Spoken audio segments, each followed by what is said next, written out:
Welcome to tonight's episode of Cooking with Trigger. And today we're preparing plain white rice. And as you can see, I've already acquired the knife I'll be using to fillet the rice later when we capture it in the forest. Cooking plain white rice is fairly straightforward, but there are some ingredients you'll need, and we'll go through the steps in order, nice and steady. But when you go through steps in order, you might wonder, how do you know that the steps you're describing to another human being are actually things they understand? And that thought has been gnawing senselessly at the edge of my neurons for the last 30 seconds, and I thought for a moment we could then cook up a different problem. In fact, we could now cook up a philosophical problem. Indeed, imagine that you are a human being. I know, it's hard to imagine. And imagine that you do all the stuff human beings do. You walk around, you breathe, you think thoughts in your scintillating brain matter, you fall in love, you look at the sun. Don't look at the sun, it hurts your eyes. Apparently. It seems like a design flaw to me. Have you ever wondered in your life as a human being what it means to mean things? Yeah, I'll pause for the reaction to fit the reaction I've imagined you're having right now, where you go, what the hell, Trigger? I thought you were going to cook plain white rice. All right, well, imagine the following scenario. It happens to me about twice a month. You're out walking in the woods, right? Because you're hunting rice with the knife as expressed, and then suddenly, from the undergrowth bursts a raving, mad-eyed philosopher who sprints towards you. He's probably spent the last 30 years wondering whether or not people who grow up without color have different words for color than you do. And he looks at your eyes and he goes, Sablon Geflon! And, being a cultured kind of sort who've read a book on Thew, you hold up your hands in the traditional greeting and you go, Sabon, Sabon, and, he starts shouting his ravening, strange philosophers speak, as philosophers do, and then, at some point, basically he puffs away in a cloud of mildly confusing linguistic smoke. And you wonder what that was all about, right? Well, because he was clearly talking to you in some kind of language, but you don't necessarily know what the words he was saying means. You don't understand what he meant with Mapoto or Sablon or Geflon. You just studied it in a book, right? So you can make the noises without having an understanding of the external validity of their linguistic semantic content, or without necessarily thinking that they have anything to do with expressing things about you. Brief side note here, if you think about AI systems, right, you might ask a computer to generate a skirmish for you, and the AI will think for a moment, and it'll throw up a sentence that sort of looks like it could be a sentence. You might realize the training data you've been using is a little flawed, but that happens occasionally. And the question that then comes up in all this, and the being a human being with scintillating brain meats or being a silicon piece of shit, is functionally, what do words mean? What is a philosophical zombie? What does Sablon Geflon mean, miracle? I mean, you don't doubt that you have eternal, ongoing, valid experience. You feel things, and when you say things, it means things. When you say, I feel sad and I feel hungry, you have a qualitative experience of those states. The qualia of them, they mean things. Red is red and blue is blue, and wonderful greenery is wonderful greenery. The words that you use describe internal sensations that you're having. In fact, you kind of wish you could stop having. I'm a constantly riddled mess of anxiety and caffeine hypertension. And I can't fucking stop having internal valid experiences, which I wish that I could. And if I was perhaps some kind of philosophical zombie wandering the woods, hunting for right rice, well then maybe if I said, oh, I am sad, I could say the words without having the internal experience. Hence the question of the Chinese room, or Sablon Geflon in this case. If you practice a language, do you necessarily know what the things you're saying actually mean? If someone walks up to you and goes touche, and you say, well, how is she? Because you speak Chinese, don't you? It's a wonderful language. Do you actually know what you're saying? Do you know what qualia, the internal representations of the things you're communicating have, the semantic content? An AI is not a human being. An AI has no scintillating brain meats. An AI outputs content. ChatGPT is a wonderful piece of tool for predicting tokens, but tokens are mathematical representations of the higher-ordered contextual meaning embedded in language space. They're just probability functions for figuring out how to end a sentence funny, which means if you ask it to generate a skirmish, or a poem, or art, or something like that, it'll give you something that looks like all its training data, but it's not gonna know, we believe, what those things actually mean. It'll be a philosophical, zombie.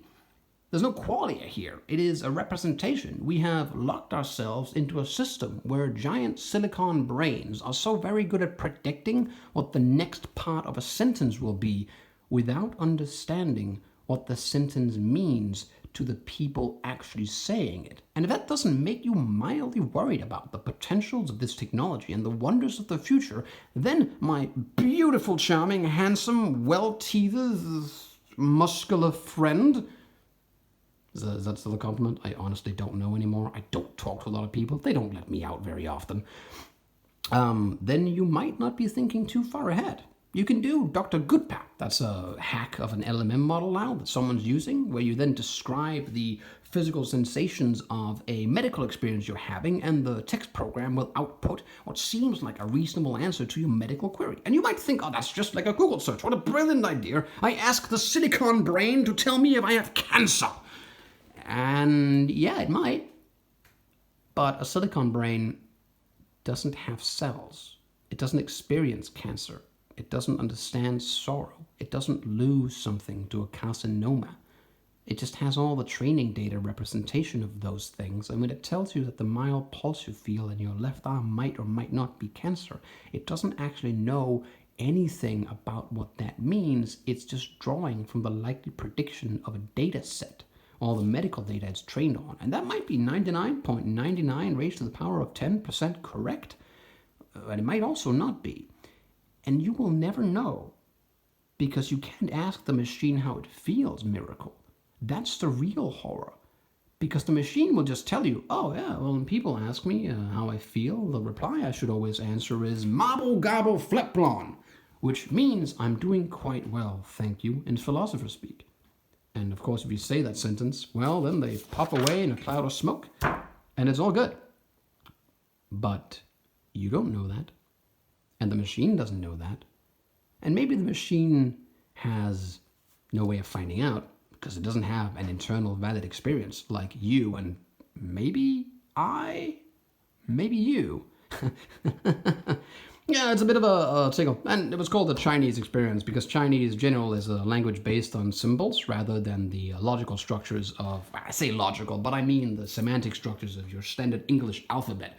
So each individual symbol has an encoded meaning, which technically means there is sort of an algorithm you can design where in step 1, step 2, step 3, step 4, you can answer any given question by just filling out the meaning offered by sort of the symbols. But you don't need to know what the symbols mean. And if you're never given any instruction in what the meaning is, you'll never really necessarily learn because someone will just, hand to you, ooh, look at this interactive trigger experience, a little symbol, and it'll be ba-da-ba, and you go, oh, okay, I see that one. Well, obviously, next one, I should then reply this.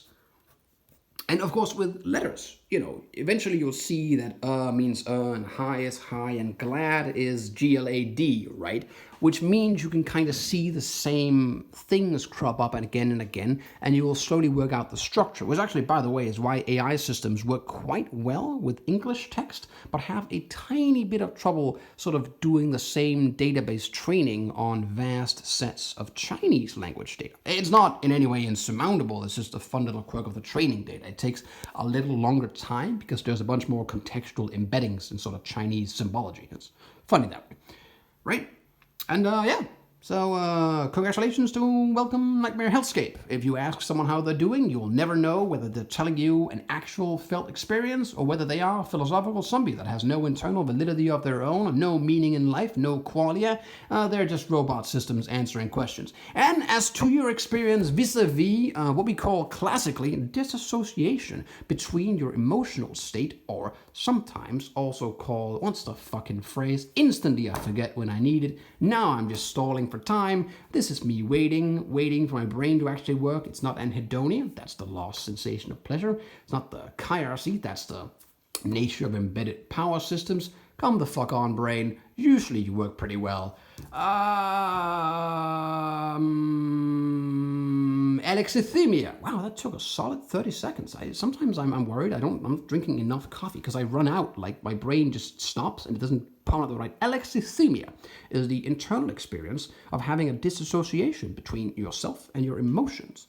You'll have, let's call it, reduced emotional content. So very often when someone asks you something, You'll see other people. Oh, when they ask me how I'm doing, I'm supposed to say very happy.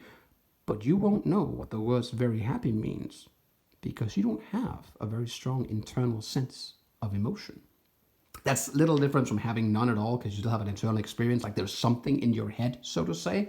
But it comes very close, and it is a very common sign, actually, of generalized anxiety in general, but also sometimes mild autism. Ayo, brains are funny. Yeah. Now, if you'll excuse me, I have to go hunt rice in the woods, so we'll see you later.